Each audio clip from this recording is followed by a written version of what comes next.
The topic we're going to talk about is dealing with losses. What we're seeing here on the chart, coming in on this session, the primary idea that I had was if we are liking these higher prices, if there's no signs of failure, I was just looking to join the longs and then hoping to take this into the mid 60s. I had a target up here around the 64 to 66 area. It was looking to take it up there, potentially leaning against the previous day's high, which was right in here, or potentially leaning against the overnight high because of how we were opening. Okay, so this was the idea coming into this, turning on the trades that I took for this day. What ended up happening is we started pushing higher, showing some signs that we weren't liking yesterday's range. We pulled back to that overnight high, which at the time was right in here. I initiated the long and then was looking to take this up. What ended up happening is we started to kind of squeeze down a bit, going slightly inside of the previous day's range, kind of battling around VWAP. We bounced off the open. I really didn't want to see this get below the open. And as we got to the open, as we were chopping around here, I really felt like this was just kind of squeezing a bit. And I didn't want to get squeezed out. So I ended up extending my loss limit. And I ended up just having a breaking point where I couldn't take any more heat on this trade. And so as I had that breaking point in, we came down, we hit my stop loss, and then we reversed. Now, looking at this trade here and understanding the topic of dealing with losses, if I was trying to take a bad trade, I could not have taken it this, let's say, well, right? Or have it have gone this bad. Not only did we hit my stop, but we hit it to the exact tick. And not only did this trade eventually reverse or hit my target or hit my stop and then eventually work its way back up, it hit my stop and then reversed in spectacular fashion, going straight to my target in the most direct way you're ever going to see the S&P move. Yeah.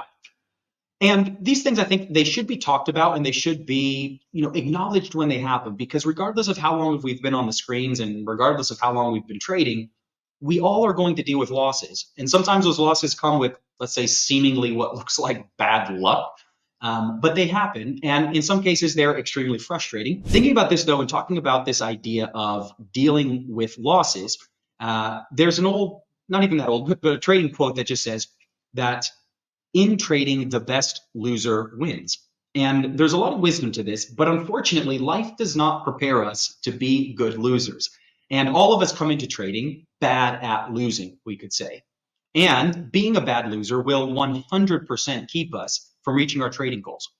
So let me give you some thoughts for your thoughts on just dealing with losses, some of the things that I take into account, and some things that I think will help you deal with these things better, hopefully navigate the landscape of losing better.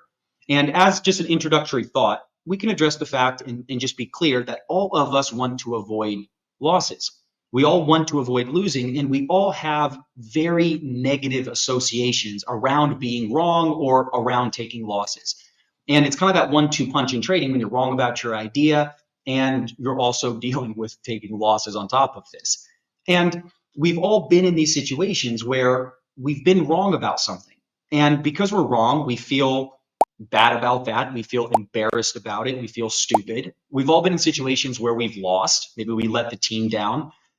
Maybe we've been made to feel less than, or that something or somebody else is better than us.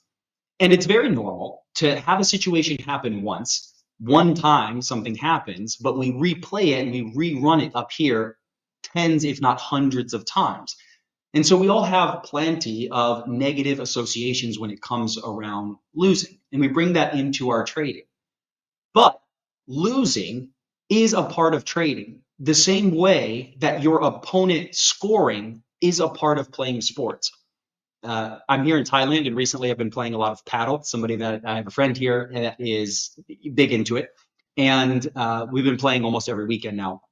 It's a great sport, and I've really enjoyed getting to play it. And if you were watching somebody play paddle and they scored and they just start, building up euphoria, then as the match goes on, they score again and they just, can't control themselves because they have so much excitement. And then the opponent scores. If they were to flip and then just start losing their mind, chasing after the ball, hitting it as aggressively as they could, you would look at that person and just think they're unhinged. But If we were to trade out paddle and trade out trading for scoring, how often does that reflect a normal day that you have on the trading screens? Yeah. We cannot play paddle without having the opponent score. We cannot trade without having losses and without expecting to lose. Now, with some introductory thoughts, let's talk about dealing with losses and what are some things that we can do here. The first thing that I would say is to understand this, that not all losses are the same. If we look at our losses, we could really generally put these into two categories. We have normal losses, and normal losses happen. These are things that I don't think can really be avoided. They're never going to be 100% eliminated. These are the losses that are just a part of the game. And there's going to be times where you come into your trading and you do everything right. You have a good analysis, you get a good entry. Everything that you can do, you did right, but the trade ends up failing. We understand this is part of the game. And then in this realm of just normal losses, we are also going to make errors. We're human, we're flesh and bone, we're traders, and we are going to not be perfect. And there will be times where we come in and we kind of block out something important because it's not in alignment with what we want to see, or we're missing something in the analysis. We actually do the wrong thing, or any number of errors that we could potentially make on our part that are not necessarily things that can be avoided. They're just a part of being a person, being a flawed human, and being a trader. We're never going to be perfect traders, and we can just lump these things in to normal losses. And I think it's very important to understand that when you take a normal loss, there's no pain. A normal loss cannot hurt you. This is what we do as traders. There's no damage done. There's nothing setting back when you're just taking normal losses. But, and this is a very big but, not all losses are just normal. A lot of losses are avoidable. And they're losses that don't have to happen, but they do. And if you're watching this, there's a very good chance that the majority of the losses you're taking, they are avoidable. And they didn't have to happen. Understanding this, that there are, let's say, just two sets of losses that are going to happen, they're part of the game, and then there's losses that could be avoided. Something that should be a very strong motivation is tackling and trying to eliminate those losses that could be avoided. We can think of our trading business as a very simple system. There's an input, there's an output, and then there's just a reserve. The input is our winning trades, the output is our losing trades, and then the reserve is just our capital. And inside of this very simple system, virtually 100% of the attention goes on trying to have more input, more signals, more indicators, more setups. And typically, zero attention goes on trying to control that output and trying to avoid those losses and trying to eliminate those losses that can be avoided.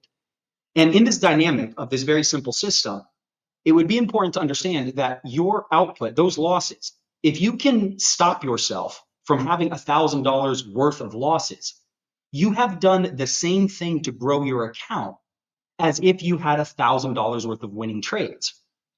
It doesn't feel that way, and it's much more exciting to have those winning trades coming in, but it doesn't make it any less true. And so eliminating those losing trades, it's an incredibly powerful thing to be able to do.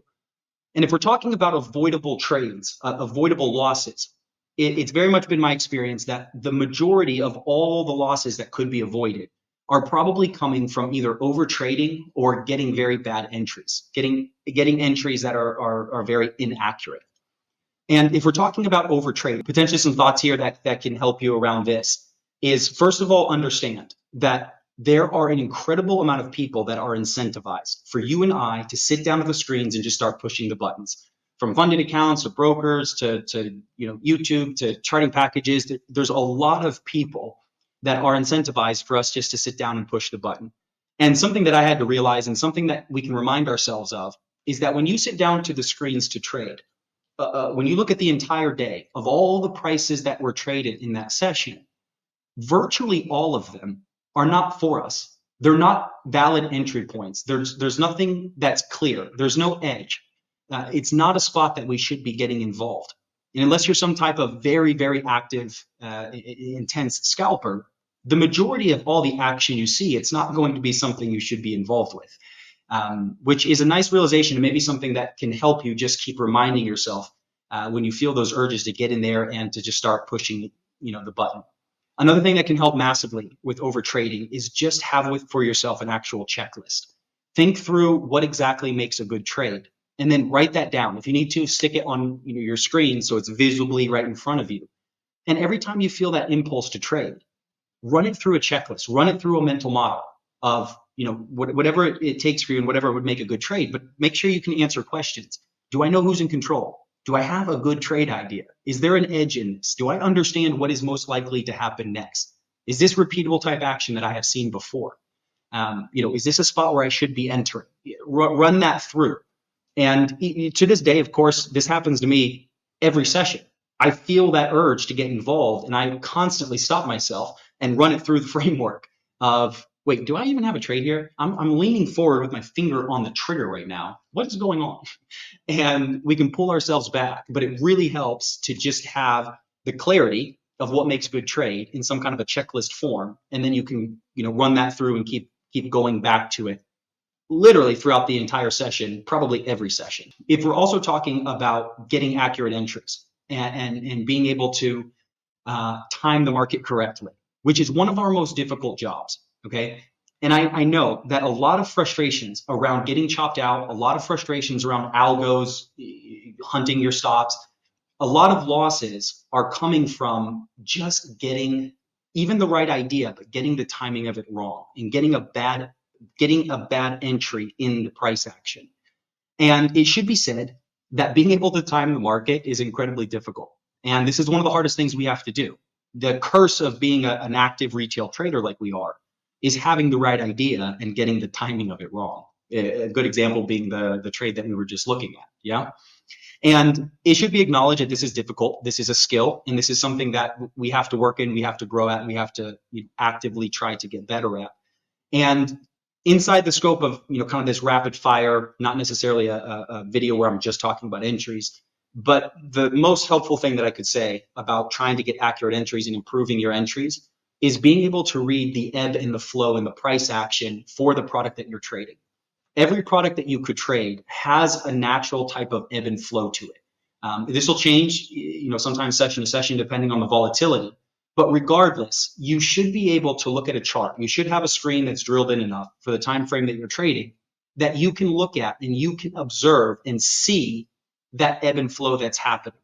Price isn't going to go just from point A to point B typically. It's going to have some type of pullback, some type of counter rotations along the way as it gets there. And for the product you're trading, you should be able to see this. And if you can see the ebb and the flow that's happening, excuse me, you should be able, or if you can be able, to just enter in alignment with that ebb and flow instead of fighting it, instead of getting in at the wrong place of that ebb and flow. This will do wonders for increasing your accuracy on your entries and helping you avoid getting chopped out needlessly and helping you have a lot of those unnecessary losses when it comes to getting a bad entry and just getting chopped out before that trade can ultimately work and go.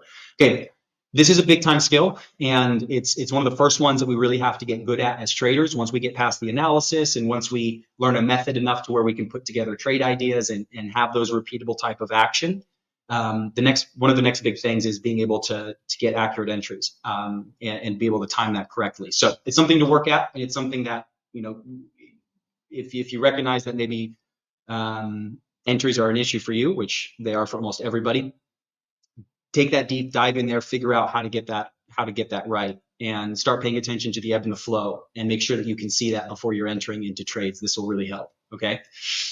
All right. I'll say one more thing about this when we're talking about just dealing with losses, understanding that, hey, not all losses are equal. Some of them are going to happen. A lot of them can be avoided.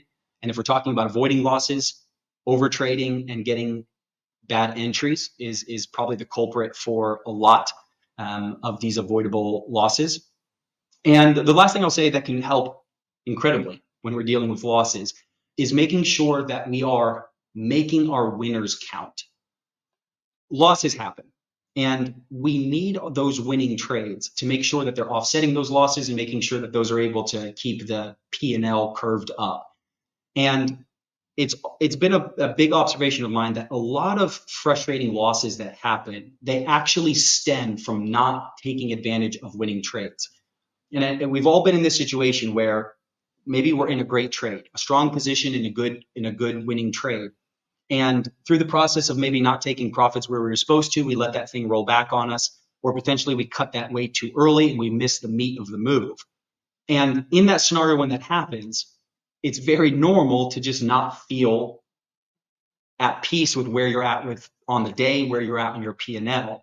And a lot of times this leads us to stay on the screens too long, start forcing things, start going down that rabbit hole of over trading, feeling like we have to get that back, but feeling like we have to make up for something. And a lot of frivolous things that happen just come back from this place where if we took good advantage of these winning trades that we're in, that we would relieve so much of that impulse to try and force things or to try and do more, and can help us massively by just making sure that we're making our winners count. And if we're talking about making winners count and making sure that we are taking full advantage the best we can of the winning positions that we're in when we're in them, a couple of things that can help massively with this from my experience has been, one, having a scale out type of strategy. The market, as we know, as we were just saying, even moves with these ebbs and these flows, and it can be very difficult to just sit there and hold on to a full position through that action. And having some type of a process where you are alleviating some of that risk and taking something off the table, this can make it a lot easier to see your trades through and to not micromanage those. And the next thing, or maybe the last thing that would really help with taking good advantage of your winners is making sure that you're not system hopping. There's a certain point of just being very familiar with the tools that you're using, very familiar with your trade ideas that you're taking. And if you are in the habit of chasing shiny objects and bouncing around from thing to thing, you just restart that process all over again. And the ability to just have a level of competence and a level of mastery over the method that you're using, over the worldview that you have for the market and the way that you make sense of what is going on and the tools that you're using. These things, they take time and they take energy, and you just have to go down that road for a while, and you have to be able to see these trades that you're taking play out. You have to be able to see the tools that you're using be effective. And this is something that nobody can really tell you because it just stays up here. But when you see it and when you execute on it, that's, it starts to get more in here and become more a part of you. And if you're, every time you hop around, you're going to have to restart that process. Being new to trading, you got to hop around a lot until you find your lane, but you want to find that lane as quickly as possible, and then, try not to get off of that, any quicker than you can. Yeah. Okay, listen, these are some thoughts for your thoughts around dealing with losses. And it also should be said that at some level, dealing with losses, there is a personal aspect to this. And something that can help out and be very powerful is just getting alone with yourself and asking why. If you find yourself being paralyzed with the idea of being wrong or taking a loss, especially as it relates to trading or as it relates to losing money, just asking why. Why am I so worried about being wrong? Why am I so worried about taking this loss that is normal, that's in my risk plan? Why do I have such a strong attachment to being right? And if you ask yourself this, why, you will find the answer. And the first answer you come to will be kind of useless, but it's kind of getting you there. And then whatever answer you come up with, ask why again. And just keep doing that. Every time you get the answer, just, okay, I get it, but why? Okay, where did that come from? Why do I feel that? And if you can just be alone with yourself long enough and ask why 4 or 5, 6 times, you will get down to the root of it. And it'll probably break your heart to understand that you didn't even know it, but you've been carrying around this weight and this insecurity and this fear that is a prison of your own making, that it's not even real. It was something that happened that you've just been replaying, and it's just stuck in here now. So asking why is a very powerful question, but you do need to be careful, because when you get down to the bottom of it, Yeah, it'll probably bring a tear to your eye. But this can be very helpful for you understanding, where you're at in this game of taking losses and potentially why there's so much attachment to it. So this could be a big time thing if you end up doing it. Okay. Listen, at some level, we are all in this together. So as always, I'm going to wish you guys very good luck and happy trading out there, everybody.